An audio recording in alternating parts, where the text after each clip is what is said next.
compte pas les chapelles rurales disséminées dans les finages.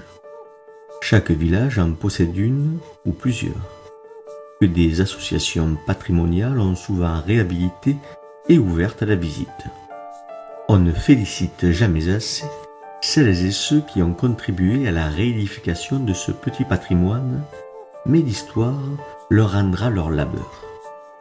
Lorsqu'elles étaient encore sur pied et qu'elles généraient encore un attrait religieux, les villageois s'y rendaient en procession lors de certaines fêtes, et notamment lors de la fête du Saint auquel était dédié l'édifice. On y célébrait des messes, souvent à l'extérieur, d'ailleurs, car elles étaient trop exiguës pour accueillir tous les fidèles. Leur taille nous parle d'ailleurs d'une époque, celle de leur construction, période qui ne laissait pas tous les fidèles entrer dans les églises.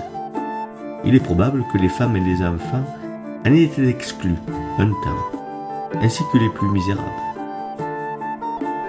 Ces chapelles rurales furent également souvent sur le trajet des processions conjuratoires qui en appelaient au ciel pour qu'il améliore le climat en faisant disparaître les extraordinaires froidures d'un hiver glacial ou des interminables sécheresses de l'été.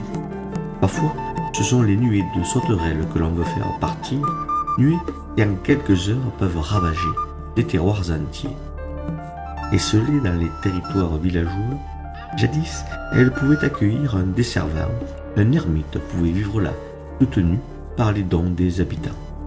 À Colias, dans un vallon perpendiculaire au Gardon, on trouve une chapelle, relique d'un site chrétien qui en comptait deux et où il y eut, peut-être, quelques cénobites au Moyen-Âge et assurément un ermite à la fin du XVIIIe siècle.